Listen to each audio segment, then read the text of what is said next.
Morning, ladies and gentlemen. Welcome to the boardroom.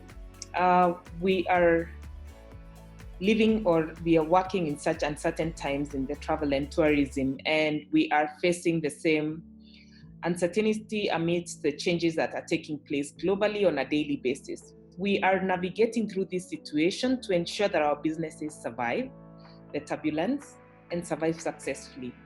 With me today are heads and leaders of business development in travel and tourism, and we'll be having conversation on the market dynamics and business sustainability. So I'll ask the panelists to introduce themselves, and then we can start today's conversation. My name is Mudhuri Kenyamu. I'm the co-founder of Turn Up Travel. Being sort of, I think, the youngest and odd one out on this conversation, I think I would speak briefly into what we do. We started about 4 years ago, and my entry into tourism came about a campaign I did for Kenya Tourism Board. My background is marketing, but Turn Up Travel does a couple of things, 4 things. On one side, we are a tour operator. We also produce travel media for destination marketing. On sustainability side, we have Turn Up for Good. And then we have a GDS-enabled online booking transportation platform. So you can book your transfers, car hire, and all that. So that's a bit of us. Looking forward to the conversation. My name is Nilma, as Anne said. Mudhuri says he's the youngest. I think I'm the youngest out of all in the panelists, probably. I've been in the hotel industry for almost 10 plus years. Always been a pre-opening team player, so I opened Mövenpick. I'm in charge of sales and marketing at Mövenpick as well. I look forward to the conversations. Eva Mwangi here. I've been in the industry for the last 20 years, currently heading sales for the Tribe Hotels Group, which is 2 hotels in Nairobi, Gigiri area. So we have Tribe Hotel that's currently under renovation. We also have Trademark Hotel that's currently operational with all its facilities up and running. So run and lead a vibrant team of salespeople. Looking forward to today. Good to be here, and thank you for putting all this together again, and looking forward to great interaction. I'm the chairman of Kenya Tourism Federation, the umbrella body that brings together, the entire tourism industry, from hotels to operators, travel agents, airlines, everyone under one umbrella. Then I'm also the director of operations at Coleman's Tours and Safaris, the largest inbound operator in this country, contributing almost 35% of inbound tourists. And looking forward to today's interaction in these trying times. We're just trying to come out of the crisis, and hopefully we should be able to navigate these waters. Thank you. Good to be here. My name is Bernard Tebete, Sarova Hotels corporate sales manager. Sarova Hotels, as you might all know, is the leading local brand of hotels. And we've been operating for well over 45 years, now about 46 years. And we're running lodges in the Rift Valley, in the Mara, Shaba, Nakuru, and hotels as well in Nakuru, Mombasa, and Nairobi. It's great to be here. I've been working for Sarova.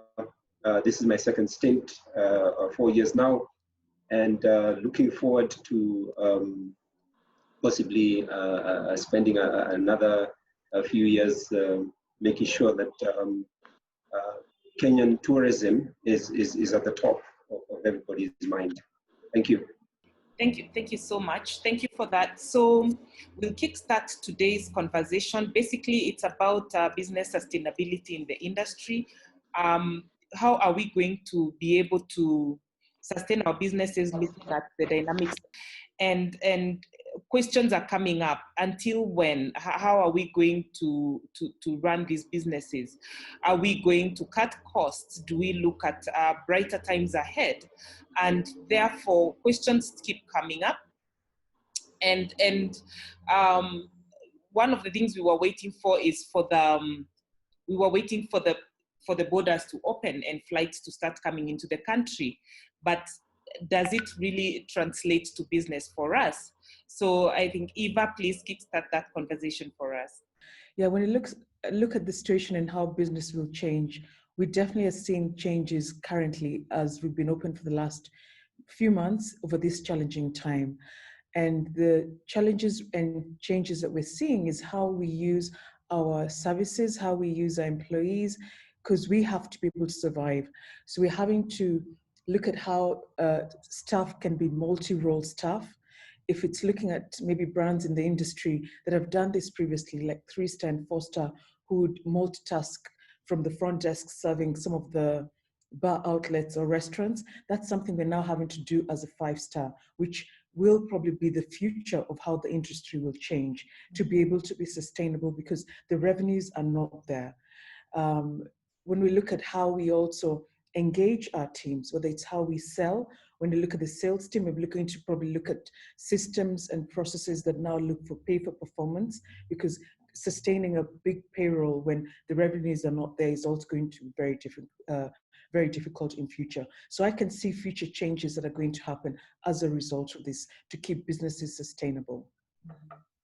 Okay, Nilma, how do you see the with the borders opening, has it really translated to business in travel and tourism? I think for August has been more positive than I would say in July. I don't think international travel is back to normal. It would be too early to say that because the demand has not grown as per what we would anticipate if the borders open. I think also all the flights have just recently opened. We just opened 130 borders the other day, so more flights are coming in. But domestic travel, I see more movement on domestic travel going into the game parks, as well as sleeping over on staycations over the weekend, as opposed to international travel. So international travel, we will see some movement, but definitely if the vaccine is coming out anytime soon, that would bring more numbers in than what currently is, but not much movement, I would say, on that area. Okay. Bernard, how does this look for you? Well, certainly this is going to create the increased traffic will enable a lot of hotels actually be able to meet their requirements for day-to-day. Currently, according to our webinar I attended the other day, travelers were asked what basically was going to make them travel. What were the considerations? And over 90%, actually 91%, talked about the lifting of government travel restrictions or the advisories. And that was followed closely by public health guidelines. Just to tell you that this, clearly one of the things that is holding people back is the fact that they cannot travel because the government says that you should not say, come into my country, or you should not travel to X country. So opening the borders for sure is the thing that is going to spark the travel. Right now, the consideration again, beyond just the availability of, rather the ability to cross borders, is the health and safety aspect. So people are not just now looking at the availability of room. They're also now looking at what does it mean for me to go to X country? What are the protocols in place? So the first and foremost, of course, the travel, the lifting of travel restrictions, and then of course the health and safety aspect. Now, people will use this. First, the corporates are also were the first basically to look at the travel protocols as the first determinant of whether they would let their employees travel. But now, take it a bit further. The employees now will even use the same protocols and decide where they are going based on their personal and leisure travel. So it is very important to actually note that beyond those travel restrictions, it is also going to take the health protocols that are in place to enable people travel. Okay. Mohammed Hersi, I know you wear so many hats. You're wearing one today, but you wear quite a number, where you sit in different boards, and you've been very actively involved in sort of helping the industry take shape and some of these policies being put in place. How do you feel that the opening of borders has had an impact to the industry? Well, thank you, and morning once again to all to everyone. Firstly, the heart of Kenya Tourism Federation, which is the umbrella body, is that I want to thank the industry and all the associations. When we were appointed by Honorable Waziri to the task force to come up with the guidelines and protocols, we created one of the best protocols and guidelines in Africa. And actually, it may have taken a bit of time, but we came up with a very detailed document. And in the process also, we managed to get one for the airports and equally all other sectors. And that is one of the things that is going to help us to convince anybody to come to the country. Now, obviously, the first thing is that when you open your borders, it's just not enough to open the borders. You need to get the airlines flying in. So the airlines are now starting to fly in, and of course our national carrier also has to start flying out to bring us tourists and to bring us visitors. That's very, very important. We're one of the few countries that actually own a working airline. Hopefully they get out of the troubles that they're facing currently, and I believe that we should be able to to get going. But opening borders and allowing airlines is one thing. The other key thing for international travel to resume, which is major, is to lobby the source countries where we get most of our tourists from, whether it is the US, which is facing its own challenges in matters of COVID, then the entire EU, and now the UK is on its own, and then places like Canada, Australia, so that they are able to relax the travel advisories. It doesn't matter how much we advertise out there, what deals we give, as long as we are on level 4 on most of these countries, which means that do not travel, then your insurance company will not be able to cover you. And if they do, then it's going to also be very expensive cover. And let's also face it, many of the clients who come to this part of the world, and especially Kenya, from let's say the US, Canada, and all these I've mentioned, they are all over 60 years and above. These are the people with a surplus income. These are people who have got the time on their hands to travel, but they are also in the vulnerable group. So on one hand, you can get the insurance. On the other side, you're in the vulnerable group. So that just basically disqualifies you, from coming to Kenya and to Africa. But on the other hand, we have a lot of them also who have opted to take the risk and come over, and they're already here, some of them. The numbers is not like anything like what we've had before. And people ask me about recovery, and I'm telling them this year is about survival. This year is about remaining in business. From 2021 is hopefully we are looking at probably trying to see some things changing, and full recovery probably is from 2022 and above and moving forward. But 2022, when it comes to the Kenyan chapter, we have a usual cycle of elections, so that may not help us a great deal. So obviously, it's one thing after the other. But I think let's live by the day. I think elections for me is not on the table at the moment. Let's look at survival until December, and then hopefully we look at 2021. Okay, that's interesting that you have said because of the multi-generational travel, where we see it's the grandfather, grandmother, parents, and children that travel together nowadays, you find that ultimately affects the decision making to travel. So does that mean then, if we are looking at leisure really picking up, we are looking at when the vaccine is out, available to all, and people can take the vaccine and then therefore feel that they're ready to travel? Is that what we're looking at, especially for leisure? I'm not a doctor, but I take time to read a lot about this COVID thing. And in our business, you realize, especially people from the US, even a lot of the Europeans, it's a grandparent traveling with a grandkid. Then the parents are still working for the children. But now, all of a sudden, the 60 plus or 70 plus is always in the vulnerable age group. So you may not see that happening. And even schools are closed all over the world, because everybody is keeping their kids at home. So it's going to be a huge challenge. And if anybody thinks that the tourism is going to recover tomorrow, as much as I'm an optimist, I think we also need to be, very, very realistic.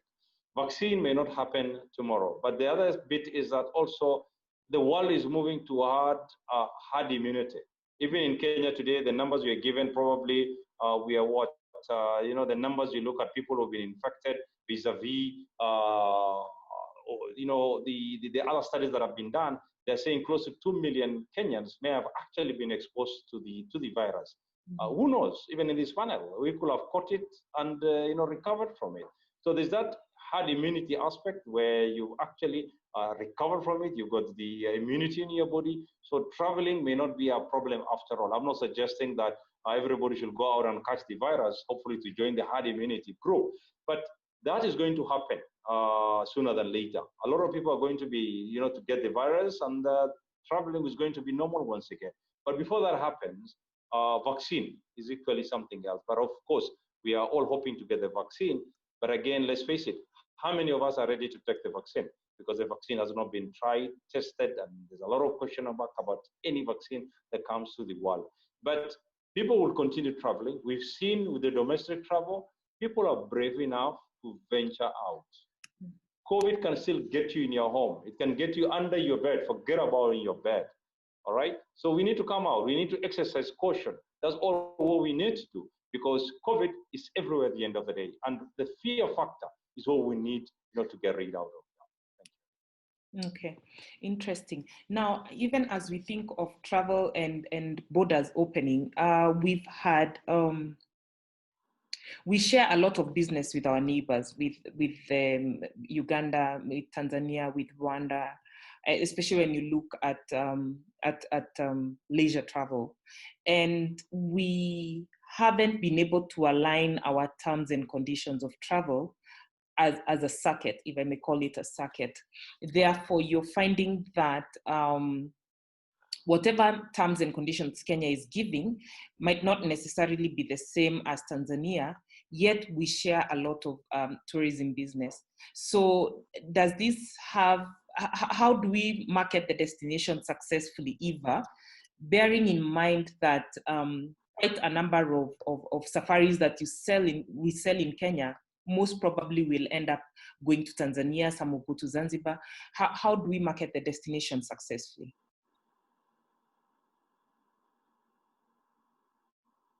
Okay, it's a question to ask, because yes, like you said, Tanzania has a different strategy in how they're opening.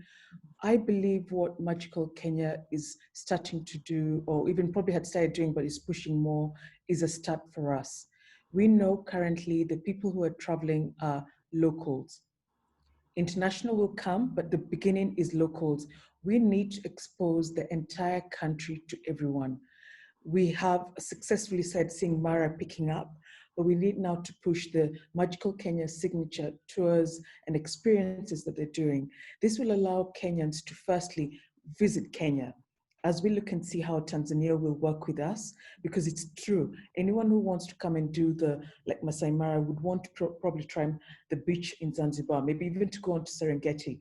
But I think if, as a country, we capitalize on the current people who are traveling, who are the Kenyan locals, and utilize the tours and packages that are there, that's a start. Then now we move to the next level as to package with our border countries. So I think the first thing is to push Kenya, because that's where the need is. The Kenyans are traveling within. Then as from December and beyond, as we see the leisure travelers from other countries moving swiftly, now we look to the next strategy. How do we work with countries on a border like Tanzania? Have they changed? And I am optimist as well. I see them changing and changing the strategy. Okay. Muthuri, I know you sell travel, and you've tried to be very dynamic in the packages that you're bringing to the market. How do you market the destination successfully and make sure that the safari package, which shares cross-border, is successful, and you're able to give the right information to the tourists that are coming in? All right, I think for one, the world rewards, I think, people who communicate and articulate ideas, not necessarily someone with a better product. and Kenya has a diverse product. So we have a compelling, USP to the travelers. Whether they come today or tomorrow or next year, it's good to have the country in the consideration set, and show them a bit more than, what they're used to hearing about, beach and bush. What they've got, if you're gonna come over like for 14 hours, long haul, it needs to really be something key, can't miss and all that. On a domestic front, we've been doing very interesting things. One, I think we never quite closed. So of course we reduced the frequency of doing tours, but we've done things for kids like Little Aviators. We have a science program with KWS for kids. We're taking people to Chalbi Desert, for example. So if people are looking for exciting and less of the ordinary type of, if you feel Mara is crowded and you need a bit more space and all that, I think it's good, because the conversation we've always had around the country is people say, we sell a lot of one over the other thing. So it's good for now, because then Kenyans get to understand a lot more that the country has to offer in different circuits. And I think it's up to the hoteliers or associations or, players in those regions to come up with more competitive and compelling, packages, pricing for locals. We've seen a lot of that conversation, in a way to bring people today, if you're looking at reopening. But I think from a communication point, it's good to keep reassuring travelers of what you've put in place. It's good to keep the various attractions you have around you top of mind. Of course, it's good to see what you've put in place and how you're implementing the protocols for those who are asking. But I don't think safety is the only marketing USP. I would assume everyone has complied. It's now a global standard. We are WTTC Safe Travels Destination. Tanzania has that as well. And so people are gonna pick one over the other based on really what they are interested in. So we can package for the preferences and meet that pent-up demand with more compelling offers. Okay, thank you for that. I think, Hersi, I'll combine two questions for you, Mohammed. First, I'll ask you, because I know you, with the organization, you have sort of a unit a full actually company in Tanzania. And you have a company in the UK, you have a tours company and hotels per se, and congratulations on having two beautiful properties on board, one of which is your background, and we all feel like going on holiday. So tell us, how do you market the destination successfully? And I'll combine that with the second question, which is, how do we prospect hotels doing business? Are we at what point are we going to break even and post profits, looking at the situation as is? I think firstly, I would like to touch on the last bit on Tanzania, which is our neighbor. And I'll appeal to the government, to meet the Tanzanian counterparts, or rather they need to talk, and sort this out. Because it's also affecting our national carrier, which flies 14 times a week. True. And it's one of the most profitable routes for a national carrier. Not only do they fly to Dar es Salaam and Kili with the other affiliate of Precision, they actually even go to Mwanza. So Tanzania cannot be ruled out. And Tanzania have been very relaxed in the approach. But on the other hand, we've also made it clear, whoever wants to come to Kenya, what they need to do. But Tanzania is not yet on the list, and I do not understand why they are not on the list, and they need to be added, because everyone who's coming to Kenya must have a COVID-free certificate, a CPR, test. So it doesn't matter, where you come from. Well, you can come from Fiji, from Guam, or Siberia, but as long as you have the COVID certificate, then you're good enough to come to Kenya. So it's more of politics, and I will suggest that they need to sort this out, because it's affecting us negatively. Because we share, not only my company, but many other companies today in Kenya, we handle cross-border.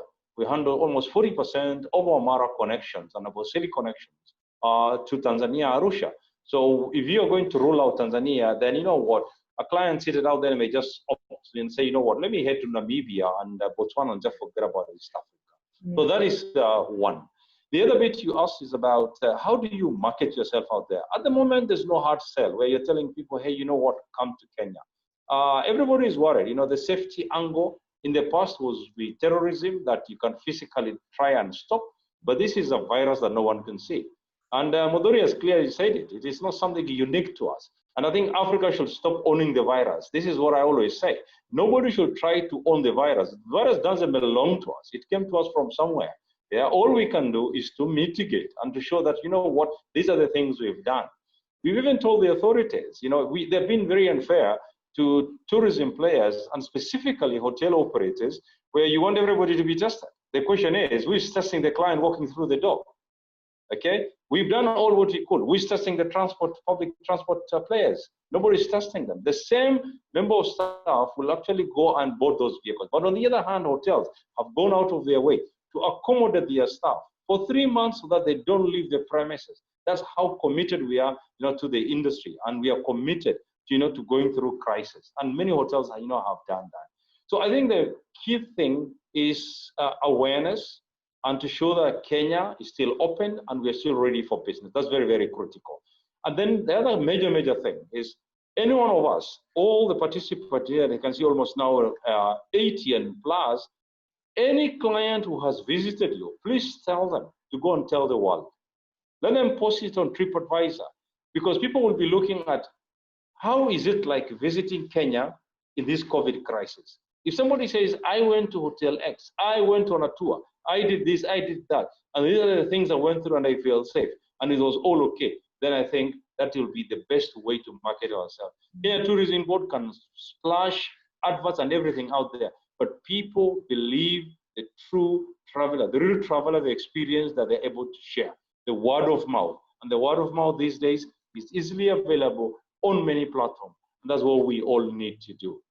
So moving forward, I see, yes, it's going to be tough, but I do not see the reason why we cannot survive these challenges. We've been through other challenges in the past as a country, but this time around, it's everybody has been affected. And there's a Swahili saying that says, before we are wing any Arusi, it's not only us who have been affected, everybody has been affected. So let's not lament too much, because not only us, it's the whole world. But how you deal with it is what's going to determine how the future will look like for us as a destination. Okay. And how about breaking even as a hotel owner, hotel management? At what point are we breaking even then, looking at how the situation is so fluid? And the days of breaking even, I think you're not even talking about it. And for owners and as a hotel operator, we all know when you close your hotel, especially at the coast, it's even more expensive to operate a closed hotel because you still have to take care of it, utilities, name it, and then the wear and tear because of the salinity and the humid conditions. You leave your house for 1 week at the coast, you come back, it doesn't look like your house. A hotel is even worse. So a hotel must remain open. So the first thing first is remain open, air the place, let it look fresh so that you continue operating. So it is about survival. It's actually not even about break even. It's about cutting your losses. And this is where I'm also appealing to employees. Don't be too hard on your employer as well, because they're also going through tough times. But on the other hand, employers also need to remember this. We've had some good 5 years. This crisis started in April. So let's not make it look like, you know, the whole world is coming to an end. Let's all be realistic. Yeah. So I think with a bit of reasonableness from each side, we should be able to go through this. Because employees have offered and have sacrificed. Many across the industry are actually on unpaid leave. That means a lot. But hopefully, many can come back at least to 50%, and then moving forward, hopefully to full pay. Thank you. Okay. Nilma, tell me, you are in an international hotel chain. Do you feel that you could be breaking even before the year end? How does it look for you? And being overly optimistic but realistic at the same time. I think just as Mr. Hassi said, I would echo him. It's about survival this year. It would break even is not close to even coming. I would say even next year. It's probably survival, and it's trying to be in the market and be open. As much as we would like to all move forward and have some profitability, it will probably be in the near future. As I was reading somewhere, the airlines said it would probably not recover until 2023, 2024, and these are bigger airlines. Google announced that people could stay home and work till August 2021. I saw Oracle say the same thing. So it's really about survival, and going forward will be about also trying to put survivability into your plan. Marketing the destination, I feel, is very key right now. We need to position ourselves very well, because Tanzania, as much as our borders are not open, they are getting a good fair share of tourists coming back in there. There's an article that was going around that Tanzania is already hosting a lot of tourists, which we have not impacted as much as the flights are back in. So I think profitability will only come in if we have a mix of market share with other countries as well. And secondly, I feel as a destination, everybody needs to be educated by the magical tourism, is what experiences we have in Kenya to offer. Because not everybody is fully aware of the same. As Muthuri said, we need to make sure that we sell experiences. So as a brand, and as when we launched into Kenya as well, one of the things our head office always suggested is we sell the destination first and then the product. Mm-hmm. So I think that should be key, but profitability will take a while. It wouldn't be as a soon bounce back as we anticipate. Okay. I feel like this is the perfect time to re-engineer our product as tourism and travel industry. This is the perfect time to showcase what else people do not know about the destination, and I'll come later to that. But Muthuri, you had something to say before we go to that? Okay, I think one, it's to what Hasi spoke about traveler reviews, and I wanted to share a quick example of an example of a group on Facebook called Wanderlust Diaries.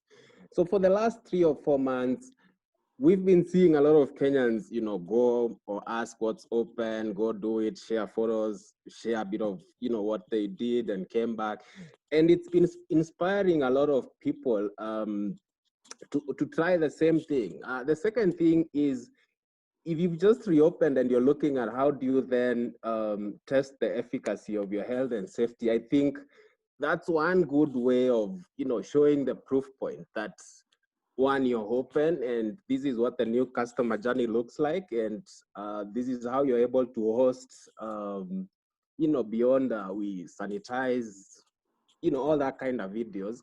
But it's good when I think it's coming from traveler to traveler, and they can tell them, of what they did. And then I think more people are on a wait and see, are people going to Masai Mara and then, they go. Are people going to the beach? Then they go. And social media plays a huge role in that reassurance. And so it's worth trying out. Okay, thank you for that. Bernard, we have seen that some of the measures, both the travel and tourism, and so the travel, the tours, and the hotels are making is cutting costs. Some are moving to smaller offices, and what I have seen quite a number do is redundancy. Is it a solution? Is it a short-term, long-term solution? How is that? How do you feel about it? Redundancy is basically just going to help in meeting, or rather cutting some of the basic costs, which is payroll and other related costs. Now, in the short term, yes, that may work, but that's just cutting cost. You still need to make money, or you still need to make some sort of income to keep running the property. As Mohammed Harisi mentioned earlier, you leave a hotel unused, what happens to it? You come back and you're shocked that this is your property. Mombasa is key, and any other property that you will see. If you're in the bush, for example, in the mark, you can imagine what the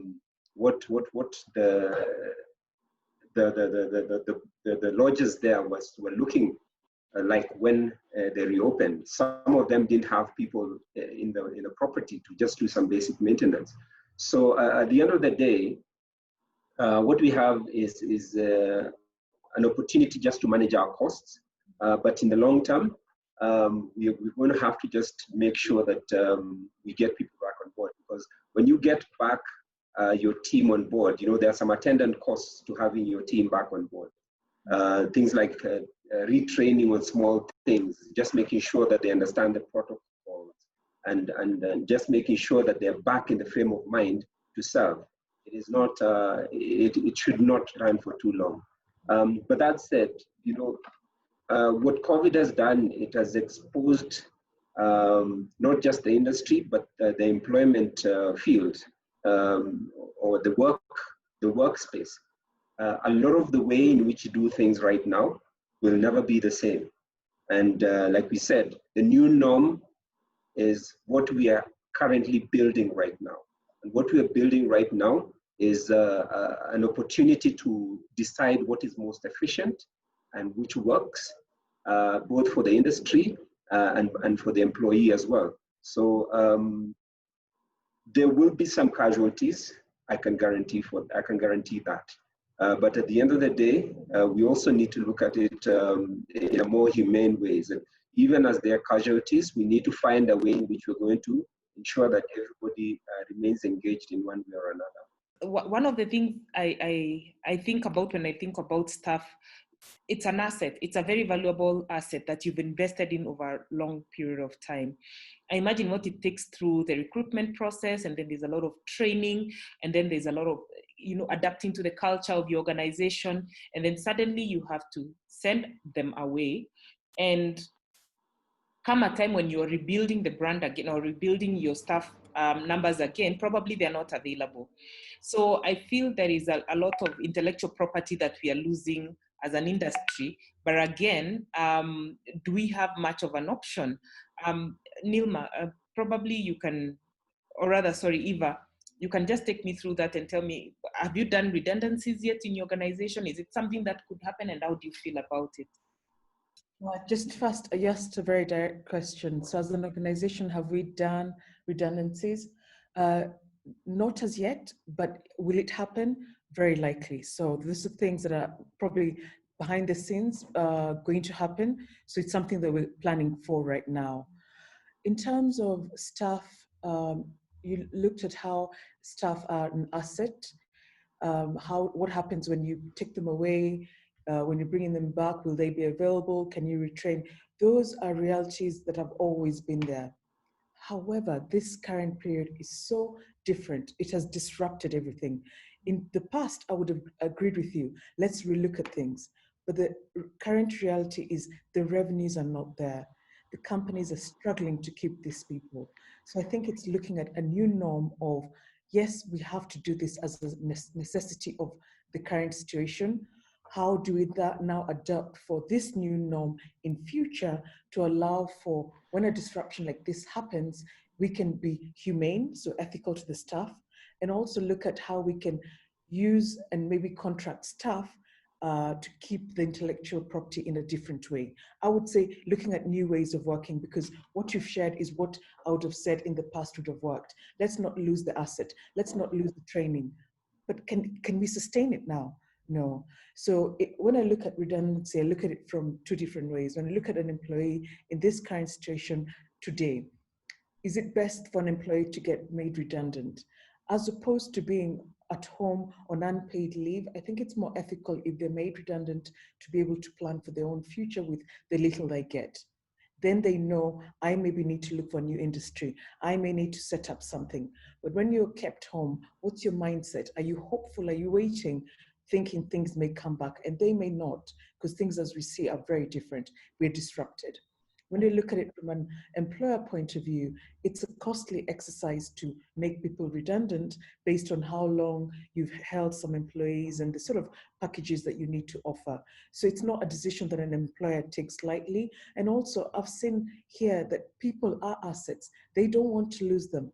However, can you keep them on the books for long? So it's a really tough situation. And looking at the new norm is, I think, what we need to look at going forward. In the long term, I think it's best to do things differently and keep staff less than they were before, because travel will not come back for the next 1 or maybe 2 years to the levels they were. Okay. All right.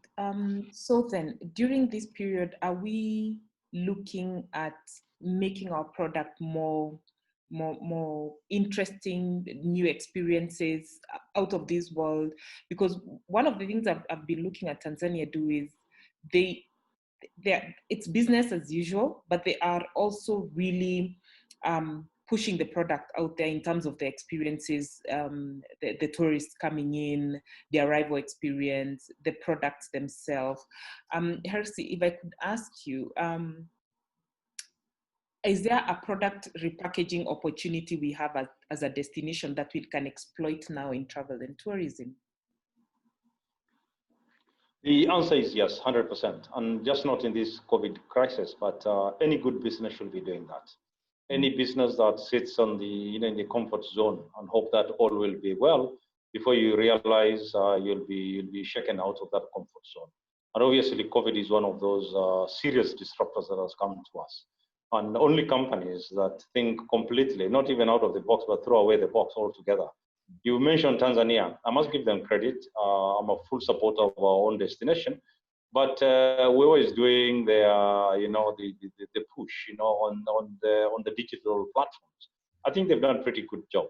Any clip that comes in less than a minute, they're able to entice you and to tell you why you need to visit Tanzania. But on the other hand, for any international visitor, the biggest thing that will hold back Tanzania is about WHO and the fact that they're not sharing their statistics in terms of COVID. They cannot wish that away. You need to be in good books with WHO to be able to get that stamp of approval that is good to go to this destination. I don't want to comment too much on that because I'm also an interested party in Tanzania.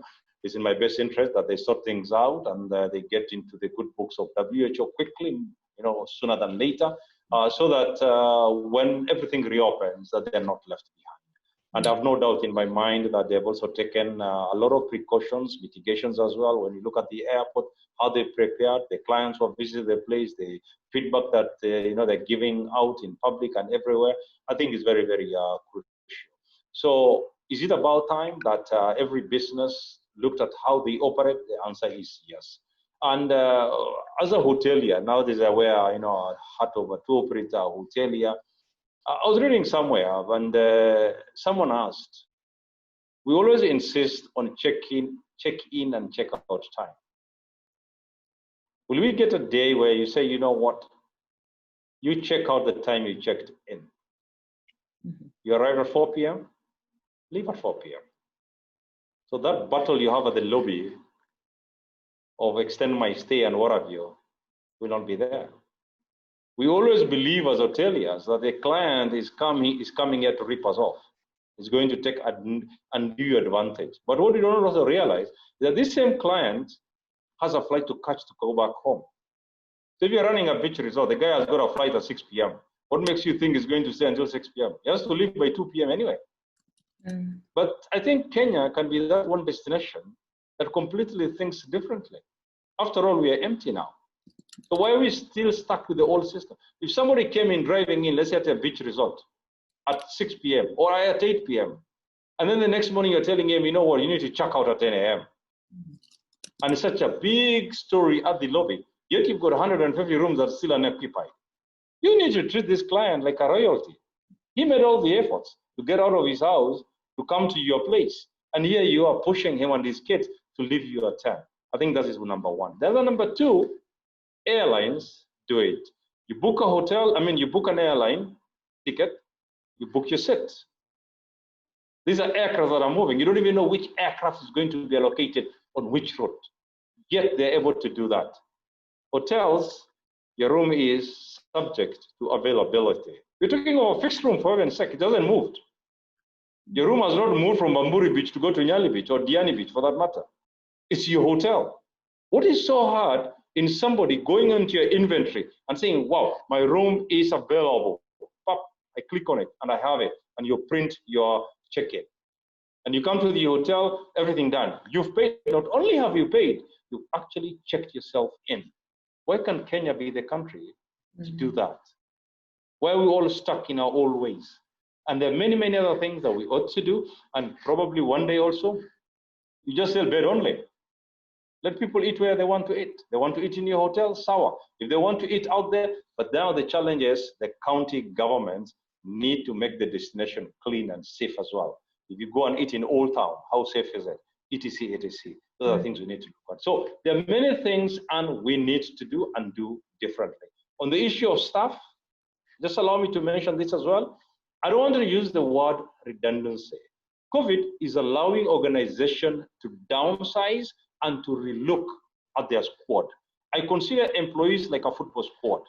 It's only in companies where somebody expects to work in one place for 25, 30 years. I think that's not right. Sports and football specifically, you know, they look at you, how useful you are. If you can't play in Manchester United first 11 or Chelsea or Real Madrid, then you can go to West Ham. You're still playing football. So I think companies need to start looking at how effective are the team that you have on board. And there's nothing wrong with an organization relooking at the people they have on board. And this is my appeal. I'm also an employee at the end of the day, but you need to continue sharpening your axe. You need to continue making yourself useful to the organization. Expecting to remain in an organization just because you've been there for many years. Someone said 20 years experience in one place is 1 year experience multiplied by 20 years. That's what it is.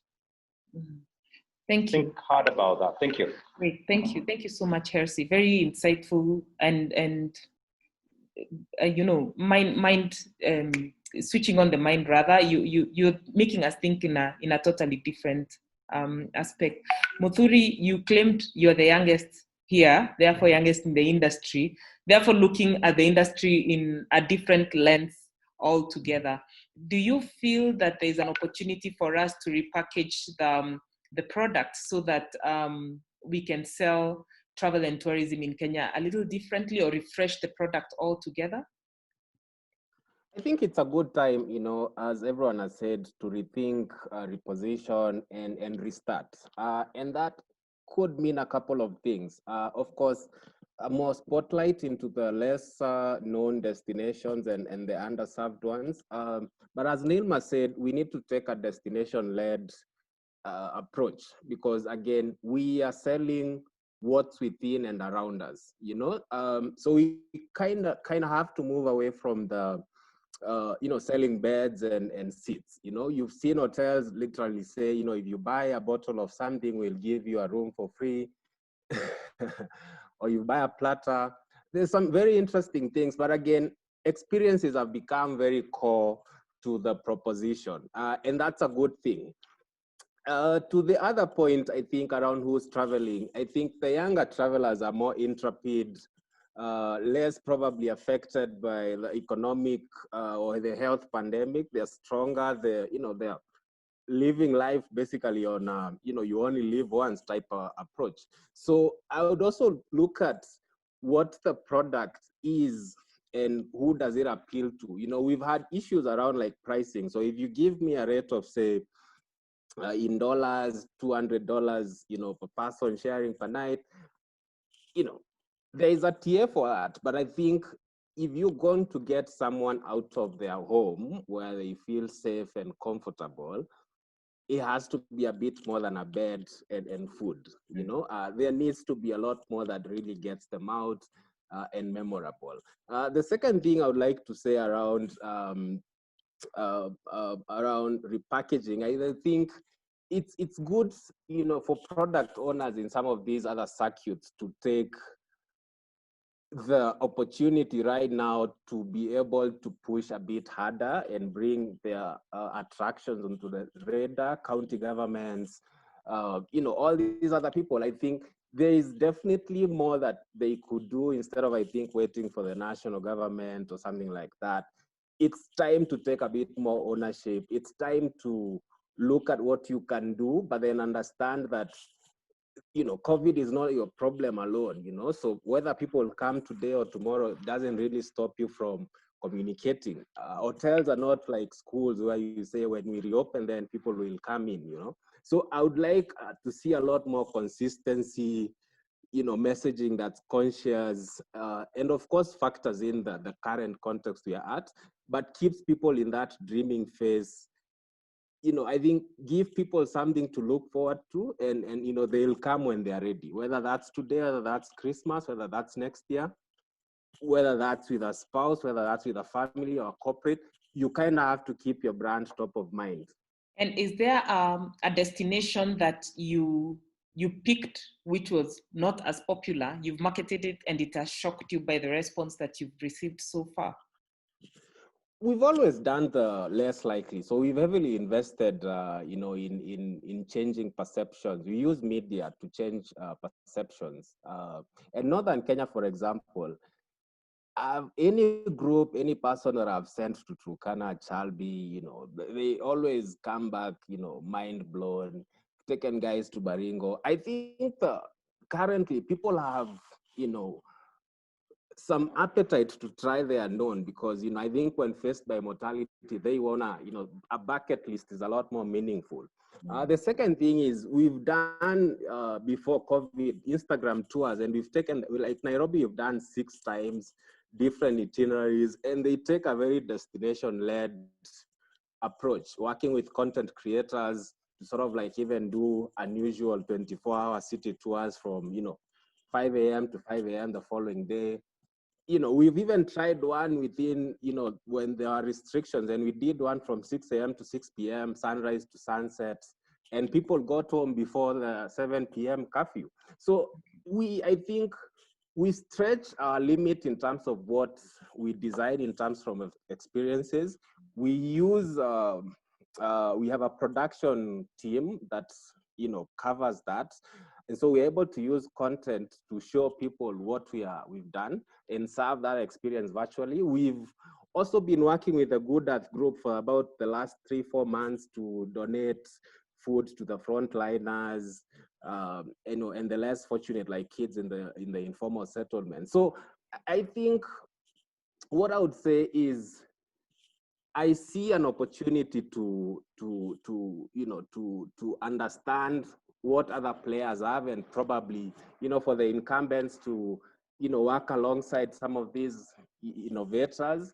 I think we could do more around pricing. That, why do we have seasons? As Hasi was saying, maybe we need to get probably away from that, to say we are an all year round destination and change our value proposition based on what we are offering, Okay.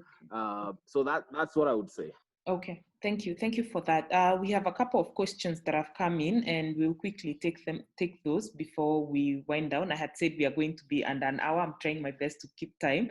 So one question came from Eric Mwanzia of TAG Kenya. He asked if the protocols that have been laid down by government of Kenya are sustainable in the short term, mid-term, or are we going to be able to sustain them until the vaccination is found? Probably, Bernard, you can give me a view on that. Do you feel that the protocols given are going to sustain us? COVID protocols are extracted from global, from WHO and other global researchers done as regards COVID-19. Now, the government has picked this up and shared it with the general public. Now, how they're going to work for us, one is if we're consistent. And remember, the protocols are not to prevent you from actually getting the disease. It's to delay the onset of a massive infection rate. The idea is, let us make sure that one, if you have a pre-existing condition, you can be able to prevent getting COVID, at least in its earliest and most deadly strain, whatever that may be. But I just feel that we cannot wait for the vaccine. We've got to work around this whole COVID-19 pandemic. And the protocols are just basically helping us work towards solutions that will help us manage ourselves around this. It's like getting a flu. Okay, I'm not comparing COVID to flu, but you know, when you get a flu, only over a certain period would it be in your system, and then after that you develop some immunity and so on. Without belittling the fact that COVID is a deadly infection, we need to work our businesses around the protocols. Mm-hmm. These are guidelines. They should help us manage our business all around this. I agree to that. And Eva, I think one of the questions I'll ask is, and I know Eric asked it as well, if we look at events and conferencing business, it states that still we can't do above 15 people, right? It's not been lifted till today. But however, if we look at funerals, we are having funerals with more than 15. If we look at some political meetings, we are going to above 15. However, when it comes to the protocols that have been laid down, we still cannot do more than 15 in our hotels, regardless of whether you can observe the 1.52 meter spacing from one participant to another. How do you feel that will really sustain the business moving forward? No, it can't, is the real answer. It can't. We realistically, even looking at return of MICE or meeting and events to further down the year next year. So it can't, and us as a business, we're actually moving away on focusing on the conference and events and looking at ways in which we can cleverly package to attract the leisure customer. So without even trying to, until government changes that rule, MICE is not the focus and cannot be the sustainability model of our business as a hotel. So what can we do with the leisure customers who I believe will be first to come back before the business traveler? How can we attract the first segment, which is the local traveler, to come and stay in a city location? How do we package that? How do we then attract the international leisure traveler who will probably say, you know what, I'll travel because I think Madhuri said about mortality, something about facing death makes you think, how can I now experience life differently? Which means people will pick up travel as a way of experiencing things they have not experienced before. So how do we attract that international traveler and package it so that it's interesting and giving it a new twist to it? So yes, MICE cannot sustain the business. Yeah, so I'll go take another question, and I'll ask probably Hersey to answer this. Is the industry making reopening takes place in terms of consumer behavior, especially the domestic travel? Do we have we noted any changes in terms of consumer behavior, especially now that we are focusing on domestic travel? I think now that, Annie, you've mentioned about domestic travel, let me point out two things. In social media, you'll see time and again Kenyans accusing the tourism players not to have embraced domestic tourism. I think these are people who may have missed out on the big events that we did in the past, because 2007-8, when we misbehaved ourselves into the first major crisis in this country through the post-election violence, we went big time on domestic, and Kenya Tourism Board, despite the tough or rather limited marketing funds, they're able to roll out a very serious campaign that took almost 2 years of Tembea Kenya. And that was the turn, things that changed. When you look at Tanzania, you look at Uganda, domestic tourism is virtually non-existent. You look at South Africa, they're actually trying to learn from us when it comes to domestic tourism. So there's a couple of things that we've learned. And when you look at 2018 figures on the beach resort side, coastal resorts, 56% of the beds are occupied by domestic travelers. So there's a lot, that has changed. And then there's other issue on price. People talk about price every now and then. Price, it doesn't matter what you charge. You may actually charge 1,000 shillings a night and still deliver crap. And they will remember you for that crap. And they will go and post on social media how useless you are. And you can charge 20,000, 30,000 and deliver a good experience and say, you know what, it's a very painful in my pocket, but you know what, I had fun. So price is relative. But the fact that right now it's all down, I must commend hoteliers who have gone out of their way to give out some very low rates, some very attractive rates. And then also the park fees. Someone has actually asked whether park fees, we can even go lower. KWS managed parks have gone lower. In our own sanctuary in Taita, we've actually, in one of our Taita's safari resort, we've actually removed park fees altogether, unless you want to access the park itself, okay? And we appeal to Mara, the Narok County, to look at the park fees so that they're able to be in tandem in what KWS are charging or the reduction that they have taken. Because those costs at the end of the day, add up. And for the international traveler, they used to be worried about malaria tablets only, but suddenly they have to deal with COVID certificate. And COVID certificate is not cheap. Number one, in Europe and US, especially North America, you cannot get the certificate unless you're showing, you cannot actually get the test unless you can clearly, you have clear signs that you're suffering from COVID, because the test is not for everyone.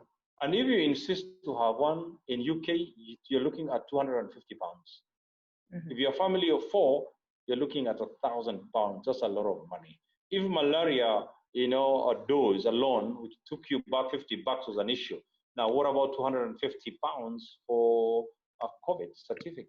So these are new challenges that we are facing. So we cannot pretend that all is well and continue to stick to the prices where we were. And after all, Kenya is a 9-hour destination from some of these key source markets, especially Europe. America is even worse. Australia is even worse. So we need to make it easy for them. As much as price is one factor, we also need to make it easy for them, because we cannot continue insisting on same price.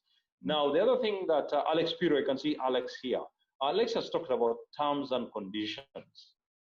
Let me tell you, and he's very right, that terms and conditions that exist in some of the Kenyan establishments is madness. When you insist in this day and age that 60 days to arrival, you're going to lose money. When, on the other hand, you're being told you can only be allowed to board if you bring a 4-day-old COVID-free certificate. Now, if you've paid 60 days in advance, 90 days in advance, and then 4 days to travel, you turn positive, what happens? And I think, firstly, I deal with a lot of hotels, being of tour operator. I'd like to commend the large operators. Large operators have been very, very supportive. Talk of Sarova, talk of Serena, talk of Sopa. All the big players have been very supportive. But we have got small outfits.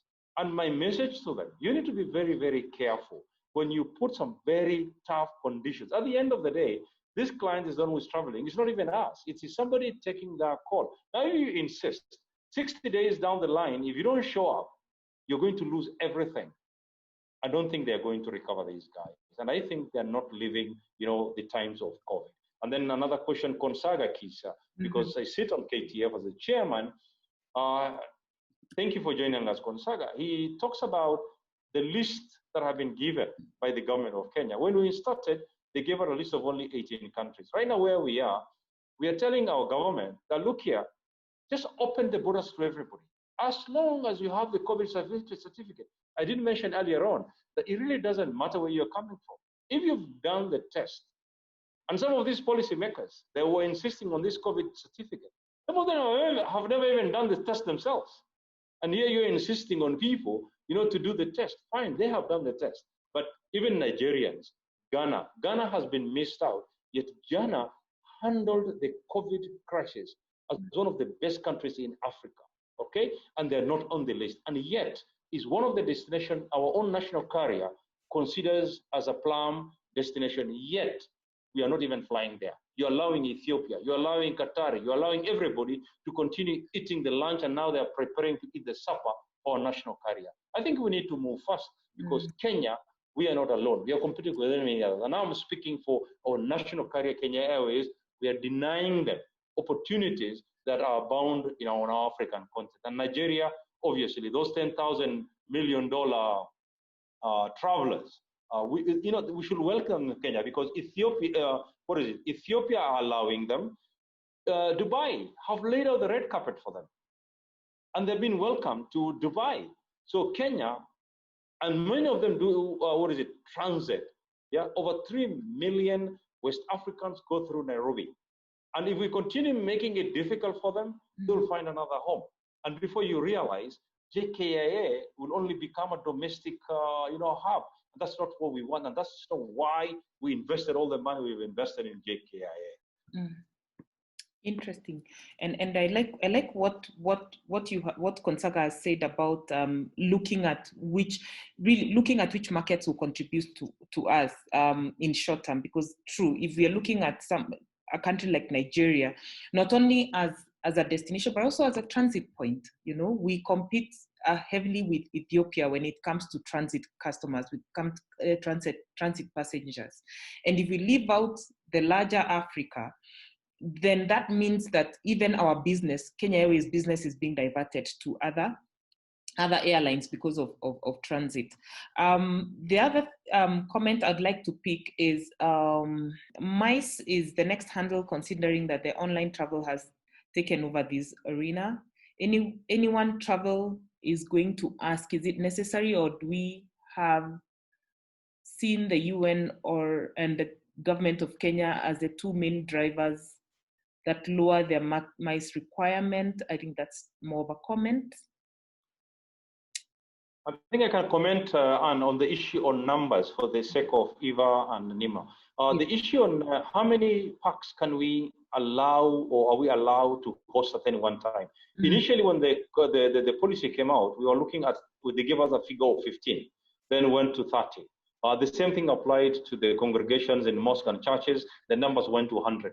Right now, if I'm not wrong, and we will verify this from an angle of Kenya Tourism Federation and communicate to the associations, we're not looking at anything less, as long as you do the social distancing. So today, if you go to a conference for 60 people and you're able to do social distancing, you're very much allowed to do that.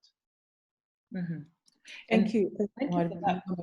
But it's not been officially communicated. I think that's something then probably we need to get a memo for, because the last discussion we had, it was very clear that we're not going to go beyond 15. So I think that's something that needs to be officially communicated. Mohammed, if you can pick that up for us, it will really help as the industry.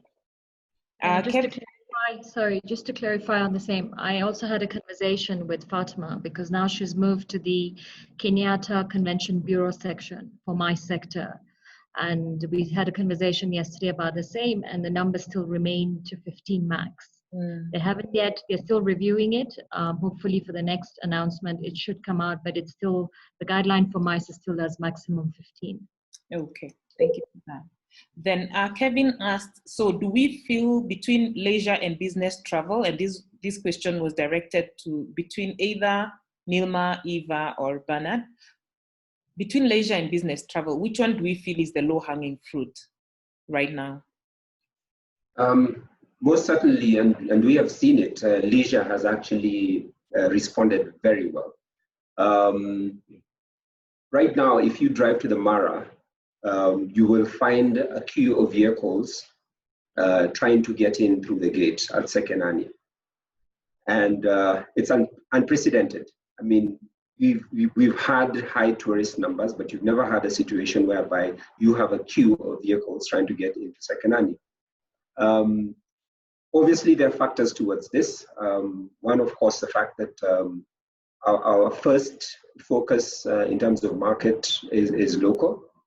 A lot of people cooped up in their houses or wherever they are, and they want to travel, they need to get out. And you know what? The traditional traveler who came in to see the migration is not coming. And to this end, we have tried to make sure that the rates available to the local market or the domestic traveler are so affordable that they don't have a choice but to go. And I've talked to a number of people, and it's a point where we, for example, are seeing ourselves full most weekends, and I mean absolutely full. And there's still other potential. And remember, most of our corporate travel is international, inbound. And that has been the case for the longest time, as I can remember. When you look at corporates coming in to look at their projects, to look at their local arms of companies and so on and so forth. Okay. So most certainly domestic leisure. Okay. Very quickly, Nilma, just domestic or leisure for you, knowing that you're a city hotel? Definitely domestic leisure, not international. Corporate travel has still got restrictions in traveling, which will not be soon lifted as per majority of the big corporates we've spoken to. So it would definitely be leisure. And Eva?